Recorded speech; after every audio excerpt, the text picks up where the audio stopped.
Okay,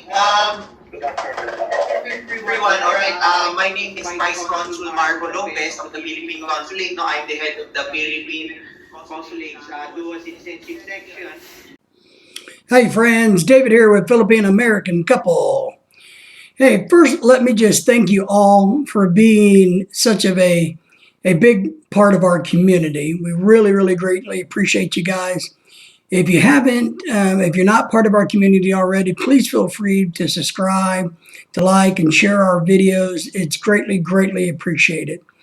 Today's video is a very important one. We've been working on this, and I'm very excited about it. And now I'm going to just tell you, it's a long video. This is the actual virtual swearing-in ceremony for Lorelai becoming a dual citizen, picking up her Philippine citizenship again. So there's a lot of great information that the representative from the Philippine consulate shares with the audience that's in the group of people getting sworn in this virtual swearing in. So stay tuned, because he's going to explain the rights that you gain back, that you have, and the rights that you just don't have. He goes into great details about all kinds of things. Then after the swearing in part, he actually stays online with everybody and freely answers questions. He takes questions from the audience and he answers them all openly and honestly, and I think that's a great thing. So I hope you can enjoy the video. It's a little chaotic at times, but join us, stick with it, and if you're interested in becoming a dual citizen, you're going to find this information and this process very fascinating. Now, let me say, it was a little nerve-wracking doing the virtual side of this to start with. One, we got an email, it gave us a link, and it said, okay, so you go to this link and you type in this code, and we did all of that. It was at Google Meets. But what we didn't know, since we've never done it before, was we asked to join, and it just kept telling us somebody will let us know, somebody was let us know. And it was supposed to start at 4, but it started about 4:05. So we got a little nervous thinking we got the wrong one. We don't know what we're doing. And then all of a sudden it just all turned on and everybody was there and the virtual process picked up. So it was a little chaotic for us, a little nerve-wracking to get started, but after it gets started, it was fine. So just trust the process. All right, guys, enjoy and listen. All right. Okay, so can you all hear me from? I will just start our briefing, all right? Dual citizenship is available only to natural-born Filipino citizens of lesser nationality by naturalization. So it's a very long sentence, all right? I will explain it, all right? Number one, you are a natural-born Filipino citizen. A natural-born Filipino citizen is one born of Filipino parents, full stop. No? So kapag ang magulang ninyo ay Pilipino, instant po kayo ay Pilipino. So, ano ibig sabihin nito? Meron pong tinatawag na dual citizens by birth. No? Hindi lang po, ang mga dual citizen, hindi lang po inanumpa na Filipino. Also, no, those who were born here in the United States of American parents are also Filipino. Born here in the United States of Filipino parents are also Filipinos. No? Alright? So what does this mean? Number one, for those who are intending to have children after this session and after you have obtained your dual citizenship papers, you are, and all the children that you will make will instantly be dual citizens of the United States and the Philippines. No? What do you have to do in order for them to be recognized? All you have to do is to file a report of birth in the Philippine Consulate, and you will receive a Philippine birth certificate. No? That Philippine birth certificate can be used to obtain other Philippine documents such as passport, driver's license, and all the other stuff that Filipinos can give. Okay? Second point, no, you have lost your citizenship by naturalization. So, ano ibig sabihin nun?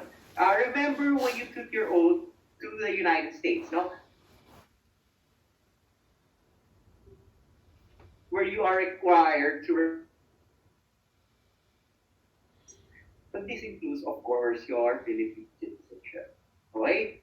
So that is the reason why, we have to take the oath of allegiance again. Okay? So when you take your oath of allegiance again, you will become Filipino again. You will be able to reacquire your Philippine citizenship. You were American, no? You kumbaga solely American, not dual, no? Your after you have taken your oath of allegiance, your Philippine rights, no, yung mga rights owing to you as a Filipino citizen, will be suspended until you have reacquired your Philippine citizenship. Your right to make Filipino children. Okay? So halimbawa, may mga anak kayong pinanganak at the time that you were already American citizens. Okay? So how can they become dual citizens? They can become dual citizens by, of course, including their names in your application. Remember when you took your, remember yung sinigning yung forms, no, application forms, part of that form, second page, is asking if you have any minor children. All right? At 25 as well. The question is, do they have to be in this oath taking? And the answer is no. Do they have to come here in the Philippine Consulate and sign their dual citizenship papers? The answer is also no. Okay? Ang mangyayari doon, instant po sila, so an additional $25, no? They will instantly become Filipino citizens. They will get as dual citizens, except that you have to sign for them. No? Kaya yung pangalan po na nandun sa pirmahan ay hindi po nila, but of course, it is your signature. Okay? It is your name on it. Alright? Okay, next point. No? Another right that is lost is the right to maintain a Filipino passport. So, for example, you took your oath of allegiance and then you're still carrying a valid and subsisting Filipino passport. The question is, can you use that Filipino passport? Is it still valid? The answer is no. No, it's instantly void because it has wrong information. No, kasi yun nakalagay doon sa iyo doon sa iyong passport, no, Filipino. But for a while you're not Filipino. Since for a while you're not Filipino, that passport is lost. All right? I mean, not lost in the literal sense, but it loses its validity. Okay? So paano yun? The question is, when you come here, will you get a Filipino passport? And the answer is not instantly. No, no. You have to apply for another Filipino passport on another time because one of the requirements for the passport is, of course, your dual citizenship papers in addition to your Philippine birth certificate. Alright? Remember, hindi po requirement ang NSO birth certificate sa dual, pero required ka sa passport. No? So, hindi not automatic. And secondly, I just want to be frank, you actually don't this, no? So, sino ba talaga may kailangan ng Filipino passport? Ang may kailangan talaga ng Filipino passport are permanent residents, green card holders, or you can stay here without the passport. Technically, your citizens here, you live here. Philippines, I don't have a Filipino passport. What can I use? Okay, you can use your U.S. passport and then you will show together with your U.S. passport your dual citizenship document. That way you will be allowed to go to the Philippines and stay there for however long you want. I want you to contrast this, the balikbayan privilege. I don't know if you've heard of that, but I'm sure you have availed of that at least once in your life. No? Yung balikbayan privilege, yung mga former Filipinos can go to the Philippines without need of a visa. That right has been reinstated. Kung dual citizenship papers nyo, you are really welcome to do so. You can do that now. Okay, all you need to show is your U.S. passport and your former Filipino passport. Birth certificate sa Filipino. So that's it, no? If you want to go to the Philippines, all right? And assuming that you do have two passports, what passport will you use, no? I would advise that you will show your U.S. passport. Bakit? Kasi when you leave the United States, no, they will stamp your passport with an exit stamp, no? But of course, you can show your Filipino passport bilang pandemic po at mahigpit po sila ngayon sa travel, no? You can show both, no? most important, you have shown May maong passport. Lalo na like, birth is certificate. they really advise you to show your US passport kasi, for example, you go to the Philippines, wala kayong exit US, no? The US authorities, your US will actually look for your exit stamp. No, so that's why every single time I would advise you to show your US passport. Okay? Okay. So anong benefit ng Filipino passport? Sabi nga ni, sabi ko nga, di ba, every time kailangan niyo pa rin US passport. No? So para saan ang Philippine passport? Okay? It's an extra ID, basically. No, it's an extra ID that you can keep in your wallet, keep in your pocket to show that you're a Filipino citizen. Another benefit of having a Philippine passport is you can go visa-free to countries where the Philippines have visa-free privileges. So anong mga countries to? I'm not familiar with all of them. But I do know that you can go to all Southeast Asian countries without need of a visa. Southeast Asian countries are 10 countries that are neighboring the Philippines, including Myanmar, Laos, Cambodia, Vietnam, Malaysia, Thailand, mga ganun. But most of those countries are give visa-free for Americans anyway. So, what's the point? Okay. Another thing that you can do with your Philippine passport is you can go to the to countries where Americans are not allowed. No. So, for example, you want a free ticket during your Christmas party to Iran. No? So, yeah, you can go to Iran showing your Philippine passport. But, or you can go to Cuba showing your Philippine passport. Pero, again, you cannot fly directly from the United States to those countries. Kasi sabi ko nga kanina they will ask for an exit stamp. No? So if you do want to go to Iran or North Korea or Cuba, I would advise that you transit to a third country. So for example, pumunta ka ng Cuba, I know there's a Miami to Cuba flight. No? But I cannot advise you to take that because they'll stamp your exit stamp and then when you come back, they will question you, are you a communist? No? I would advise you to go to Mexico and then use your Philippine passport to go from Mexico to Cuba. It's quicker and cheaper anyway. No? So yun.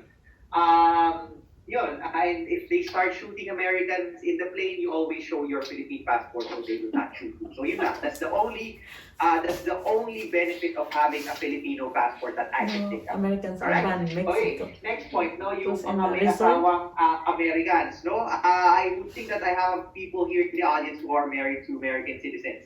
The question is, does your husband become dual citizens simply by being married to a Philippine national? And the answer is no, no. We don't have that mode of acquired citizenship under our law. Okay, so how can they go to the Philippines? Okay, remember I have mentioned earlier the balikbayan privilege. They are also beneficiaries of the balikbayan privilege, but in a bit different way. Okay, so they can go to the Philippines with you. No, pag magkasama po kayo, no, si spouse mo, travel to the Philippines with you. They can go to the Philippines without need of a visa if they're traveling with you and stay there for 1 year. No, visa free. Okay? So assuming na kumari, nauna kayo, gusto sumunod ni husband, no? Kailangan niya kumuha ng entry visa from the Philippine Consulate Houston. And one of the most important requirements that we ask, no, is to them a visa. Okay? Another question is, sir, I want to go to the Philippines, stay there forever with my husband or wife, no? American po sila. How can we do that? Okay? So, sabi ko kanina, di ba, they can stay for 1 year. But if you want to stay for good, I would advise you Bureau of Immigration. 13A po, no? Ano yung 13A visa? 13A visa is an immigrant visa issued only to spouses of Filipino nationals. So yun po ang gagawin ninyo, no? Instant po yun, I don't know how quick they issue that. Before the pandemic, we can also issue that, no? But since may pandemic, no, the Bureau of Immigration centralized all visa functions to them. Okay? So yun, 13A po, okay? Next point is your rights as Filipino or American citizen, no? I have mentioned earlier that you are both Filipino and American at the same time, all right? So that means that you will enjoy all the rights of Filipino and all the rights of an American at the same time, not half of both, no? Always, all right? So with regard to your rights as Filipinos, I want to emphasize that you are going to enjoy, number one, the right to stay in the Philippines forever. if you want to stay there forever. You have the right to acquire more real estate, land, no, land in the Philippines, no. Foreigners kasi can buy condo, no? So kayo, you were foreigner, now you're Filipino again, you can buy land. Kahit na gano'ng kalaki, no? But just don't buy siyempre too big kasi merong car, no? Comprehensive agrarian reform law. But if you have, beyond that, no, if you have the means, you can buy your private island if you want, okay? You can practice your profession in the Philippines assuming that you're licensed, no? So, baka may dating lawyer dito magtatanong sa akin, Sir, kailangan po ba namin mag-bar ulit? And the answer is no, no? When you return to the Philippines, dual po kayo, citizen po kayo ng Pilipinas, pwede po kayong maging abogado ulit doon. Mag-aaral lang po kayo ng continuing legal education. Get everything back. Okay? You can also invest in any industry in the Philippines. Remember, meron kasing tinatawag na negative list. The negative list includes industries and companies where only Filipinos can invest. No? So now you can invest in those negative industries. Right?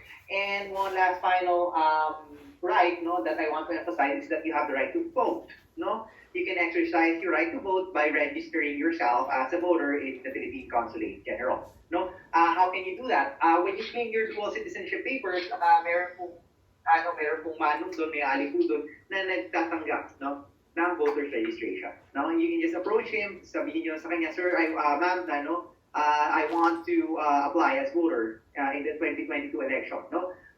You can vote by mail po, no? Vote by mail ang paraan, no? 2022 election. And I actually do recommend, no? I do recommend that you apply as voter kasi para, there's 4 million Filipinos in the United States, perhaps you have a fresh perspective if you actually choose as a leader, no? Next presidential election will be 2022 and you can vote for basically all positions na national lang. Okay? So ito yun, just to show you, ito yung itsura ng voters registration nila. Okay? So yan. Pipilakalan ko yun yan, no? Kukunin yung picture nyo, kukunin yung fingerprints nyo, and you will receive a stamp. No? Wala pa yung voter's ID. Okay? And just in case you want a voter's ID and you get one, that's another ID for you. So, scratch na yung purpose ng passport, right? So, yun. Okay? What else? One last final point is, di ba pala, baka mayroon nangangarap dito tumakbo sa politika sa Pilipinas. I want to emphasize that before you run, no, for public office, you have to denounce your American citizenship. No, bakit? No, if you want to run in any election, either here or in the Philippines, you have to be a citizen only of that government you intend to serve. Okay? Bakit? Kasi mayroon tinatawag na conflict of interest. Can you imagine the US president having two citizenships? That's illegal. Diba? He can actually be impeached. The same way sa Philippines, no, if you are holding two citizenships and you're a senator or a vice president, senator, or whatever, you can also be impeached if you have two citizenships.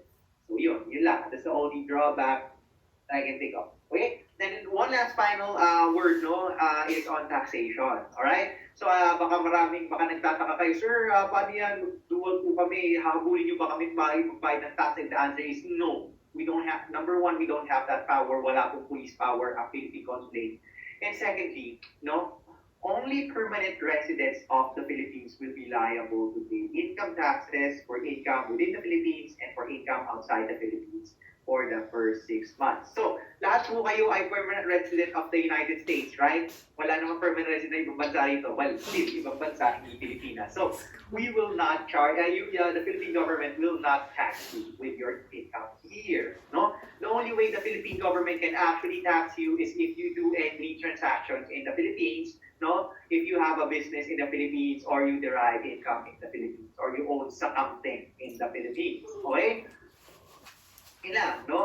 Assuming that you have a business in the Philippines, you have to register your business and pay appropriate taxes to the BIR. Otherwise, they will close down your shop. Okay? Take note that the IRS will tax you for income within or without the United States. That's why when you file for your income tax receipts with the IRS, tatanong sila if you have any foreign income. Okay? So, paano yun? Do you have to pay taxes twice? And the answer is not necessarily. Bakit?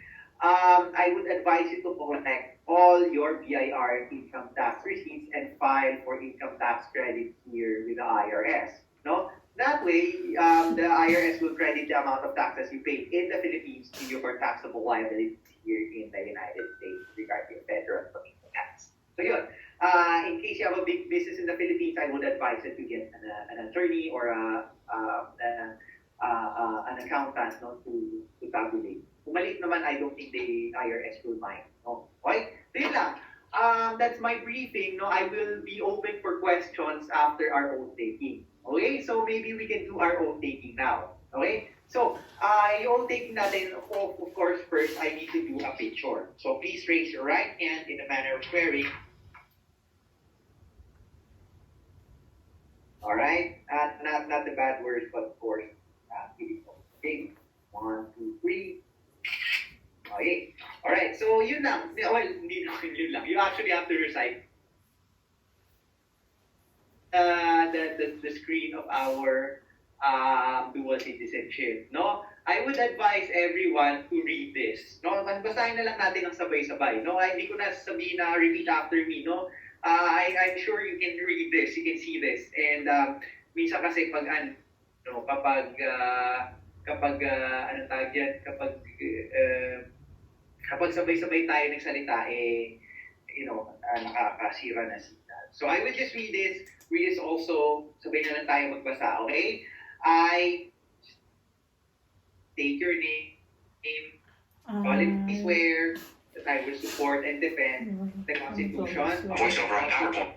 Dual Citizenship with Elevations window. Slide editor pane. Lay out area as keyword vote. I state your name. I Solemnly swear that I will support and defend swear that I will support and defend the Constitution of the Republic of the and Philippines obey the laws and obey the laws and the legal orders promulgated by the duly promulgated by the duly authorities of the Philippines. authorized of the And I Philippines. hereby And I declare hereby declare that I recognize and accept the supreme authority of the Philippines Philippines and will and will maintain true true faith and and allegiance allegiance thereto. to And that I I impose impose this obligation upon myself voluntarily without mental reservation or for purpose of evasion. evasion. So help me God. So help Okay? me God. So that's it, no? That's our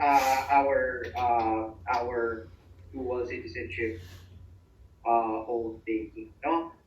Sana nasabayan ninyo, no? We're able to read it in your own way, no? But most importantly, internalize it yourselves. No? Kasi, you're Filipinos again, so give the citizenship some dignity, right? Okay? Okay, so pangalawa din, I just also want to emphasize na although you have given oath today, no? Medyo hilaw po yan. Wala po yung silbi kung wala po kayong papel, of course, di ba? So you have to really come here on January be doing this except for that Everything is important. I will come. recognized faces in and there are many people who are not on video. So yun. Okay, so please come here on January the 11th. If you can come here on January the 11th, please come here within the month of January, but please inform us that you are coming on another date. And I want to emphasize that all of these papers are actually sent to the Bureau of Immigration. And if they don't register it, medyo, it will be useless. Okay, so yun lang. I am open for questions. If you need to go, you can just log out. No, huwag na po kayong paalam. Alam ko na po, Merry Christmas na lang po sa inyo. No, yun lang. Okay, so Merry Christmas po. Tapos na po yung ating programa, but I will be on the line to raise questions. Okay, may question po kayo. You have a question? Yeah, Okay, go ahead. do we have a specific time as to what time kami puntang kuha ng papeles namin dyan? Just come here on our office hours. No, yung office hours that were open to the public. Between 9 a.m. to 1 p.m.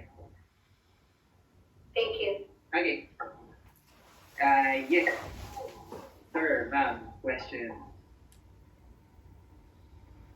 You have a question? Yeah, Question? if the COVID closes the consulate again, will they For dual reschedule? citizenship, but we tried to get her. She was born in Singapore. Her birth, but they cannot find her birth certificate. Okay. In NSO. they have two alternative IDs, or at least kasi usually yan, di ba, pag nag-register ka sa Singapore, you will have the paper called the report of birth. Do you still have that? Yes. Okay yun. Okay. That's good. And she has a Filipino passport. We just got our citizenship last year, so she has a Filipino passport. Ayun, okay na yun. That will be fine. Just submit to us the requirements. No? Yung technically, the report of birth Maybe is just the reschedule certificate. Kung wala sa'yo, so then fine. Want to Just ask him the submit the one you adoption have. question? The one that we submitted to the embassy in No, but Singapore. adoption. Yung report of birth, I mean, nakita ko we're yung living paper there, niya. not a permanent resident. If we adopt a child, does that child Pero yun, automatically become a yeah, dual Yeah, I citizen? have it. Oh, Yeah, okay. okay yun. That's fine. May Okay. calculate ba? What's that? Yeah. Yun. That is actually his birth. That is actually her birth certificate. Yung nasa NSO, yung dito. Okay, all right. Okay. Baka hindi pa lang siguro na report ganun certificate. Okay? Yes, ma'am. Miss Philippine American Couple. We're planning to adopt a child sa Pilipinas. Yung adopted child ba ay automatically become a dual citizenship? Hindi pa po. Pero, she can have dual citizenship. Remember, you're adopting her. Actually, hindi. Let's see. She was born in the Philippines. And we'll do the legally Here, adopt she them will in be the Philippines. naturalized also as an American. So later on, she also has the right, no, to apply for dual citizenship on her own. Ano ba, i-register namin doon sa American Consulate? Alin po? Yung adopted na bata? Para Yung adopt bata, opo. Kasi technically, di ba, when you adopt someone, you're American and the couple is basically American. No? You will adopt him and take her here under inter-country adoption laws, no? And they will technically become American, no? Bibigyan niya ng US passport di ba? Okay. So, ang mangyayari will be naturalization. So, mananaturalize sila as Americans, right? So it needs to be it needs to be here? Idalhin nyo namin yung bata dito sa Amerika? Dinala niyo na ba? Nandiyan yung Ay, bata? hindi. Wala pa kasi kaming, we're planning to adopt. We're gonna live in the Philippines. Sa Pinas kami, maybe next year, sa Pinas kami doon mag-permanently live. Tapos mag-adopt ng bata. Tapos, Dual, kasi technically, siya natural born Filipino citizen, di ba? Kasi yun nga, tapos nung in-adopt mo, he or she will become naturalized as an American. So, later on, kapag may, on his or her due date, she can actually apply for dual citizenship as well. I see, sa Pilipinas. Or need to Dito pupunta. na lang po, later on. Okay. Later na lang. I suggest i-perfect niyo muna yung adoption niya. Finish her adoption first. And then take care of the citizenship later. Okay, salamat. Yun ang okay? So, question, si Oscar the assistant. Okay, Oscar de Asis and then Miss Mendoza, yeah. U.S. passport when we pick up our certificate of naturalization. Yeah, it's because I need to renew it. So, if it's not necessary, then I can renew it now. It's not necessary actually.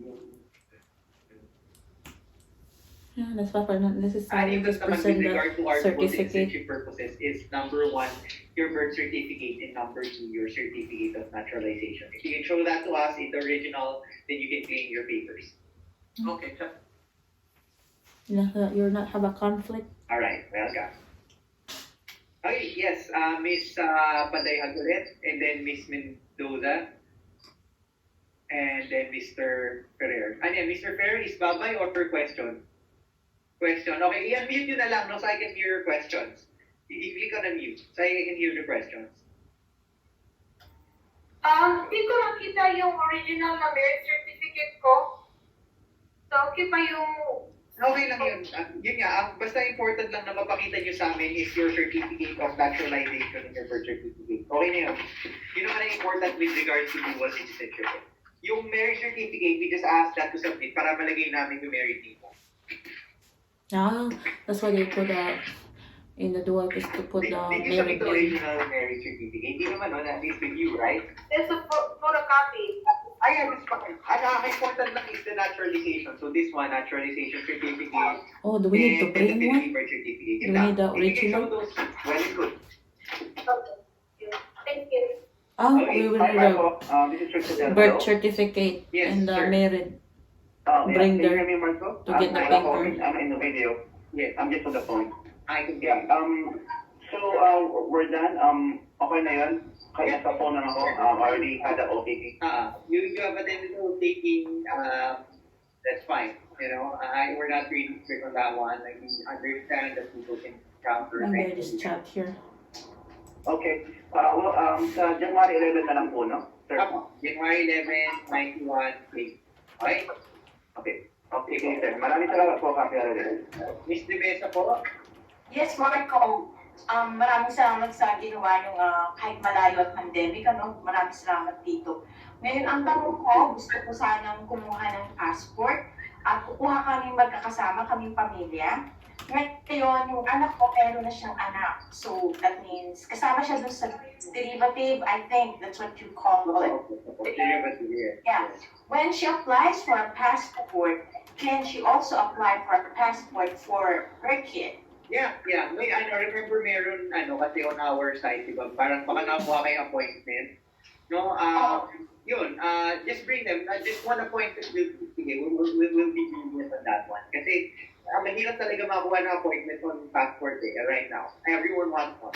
So, what we did was to open it for everyone. Remember, sabi ko kayo tayo exercise na may kailangan talaga ng passport or those with, yung naka-green card, no? Kasi wala sila ba identity paper. Yeah.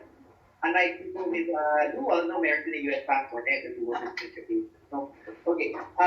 Miss American Couple, what papers work do I need to bring on January 11? Just bring the original stuff that you sent to us. So, basically, yung sino ba? Yun, pinakita ko kanina.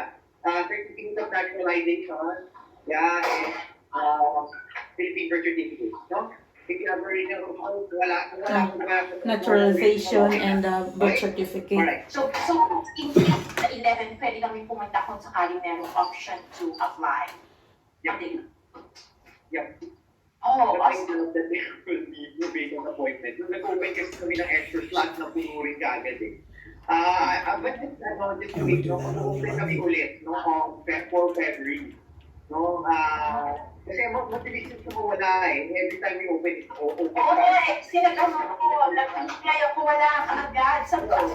Kaya namak na rin namin siya. So, ano nangyari, since puno na siya, today, for the extent ng aming appointment system na third party na hinire, yung QLED, it opens 2 slots every 30 minutes. So, ganun po. 2 slots every 30 minutes during office hours. Okay? Mr. American Couple can apply 30 days. Sorry, you can do them na. Sige, kasi ganito pa siya. Okay. Okay, maraming salamat. I-unmute nyo na lang po. I cannot hear you. Unmute po, unmute. Okay. Hi, Marco. You can hear me? Yes, I can hear you. Oh, okay. Anyway, maraming salamat sa ginawa ko sa amin. And Merry Christmas. Thank you. May tanong ako na yung husband ko, he's born here in the United States. Yeah. But ang mother niya ay Pilipinas. Opo. Born in the Philippines. Yeah. Opo. And he's been in military going back and forth to the Philippines. And gusto niya talagang kumuha ng dual citizens. Kasi one of the citizens. Born in the US, no? Born in US. Ayun.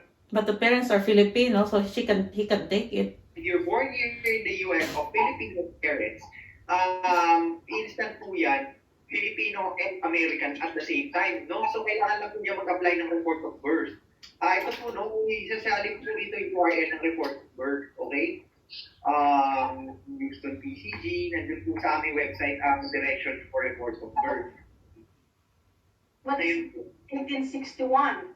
So, Okay Oh lang my po yun. goodness. Pwede naman yung tawag na delayed registration of birth. Wala pong problema yun.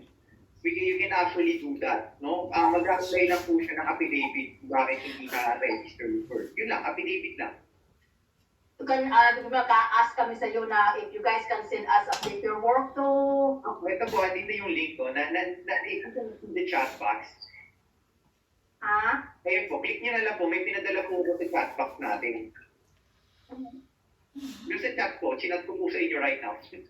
Oh, okay. Ayun po. If you want, we can actually just do this, no? Yung mga requirements. Bali yung requirements, number one, report of birth forms for original, no? For original duly accomplished report of birth forms. Number two, one original and 4 photocopies of the birth certificate ng asawa ninyo. One original and 4 photocopies of the marriage certificate of the parents, no? And 4 photocopies of the birth certificate of nasa kailangan nyo, no? So kapag if one of the parents is not Filipino, yung 4 photocopies of one original and 4 photocopies of the Philippine citizenship of the proof of Philippine citizenship of the Filipino parent, no, at the time of birth. So ano ibig sabihin yung certificate of naturalization niya, no? Makikita namin na born formal, gano'n. And finally, most importantly, affidavit of delayed registration of birth. So yun lang. Kailangan. And then ang fee nun is $25. Right? Can we send it to you? Can may padala sa iyo? Can we send it to you? Yeah, you can give it to us, or you can bring it when you come here. Will come in at 11 Yeah. on January? Mm-hmm. So, I got this, whatever I need, nandito na sa follow up. Yun. So, bali, una, nakuha niyo po yun. Oh, yeah. Okay? Okay? Okay. May question din. Okay, Mr. Thank you Fair. so much, Marco. Thank you so much. Thank you. Welcome. Yes, Mr. Fair. Yes, sir. My question is, my wife was born in the Philippines with Chinese parents. Oh, meron siya election. Ha? Meron siya election. Tsaka kailan siya pinanganak? 1968. Ay, yun. Medyo... She was naturalized Filipino citizen. So nung pumunta sila dito sa US, naging American. So is there a way or is there a process na para yung dual citizen din siya? Meron siya election of, kasi meron yung tinatawag na election of Philippine citizenship eh. If born of parents, yun din, pwede yun. Yung kailangan mo ng election. Paano yung election, ano? Wala yung, ano yan eh, pag former Chinese ka, meron kasi yung Bureau of Immigration na papel, ang tawag election of citizenship. Kapag pinanganak ka o Filipino, former Chinese citizens, no, pwede kayong, meron kang pipirmahan na when you turn 18, pipirmahan mo, I am electing to a Filipino citizenship. Ganon. Oh, okay. I don't know, pero maybe I'll ask her later. Ganon na lang. Yung friend ko, in-apply na a program 2 years ago. Is it easier to get the birth certificate in the Philippines versus NSO? Oh, yes. You can get the Philippine birth certificate. It's easy. It's just online right now, so anybody can just get it from yung mga relative namin doon. Pwede So, siya. hindi nyo lang ng authorization. Sabihin nyo. Okay, that's it. Thank you so much. Okay, welcome po. Okay. Welcome. Okay, I think meron ako dito, Philippine-American couple. Can I apply for a 13A visa on the January 11th? Unfortunately, it's dead. We cannot do that here in the Philippine Consulate. The 13A is applied in the Philippines, no? Sa Bureau of Immigration po siya ina-apply. Okay? Now, when is the best time by 13A visa? Can you process now? Yun yan, same question, no?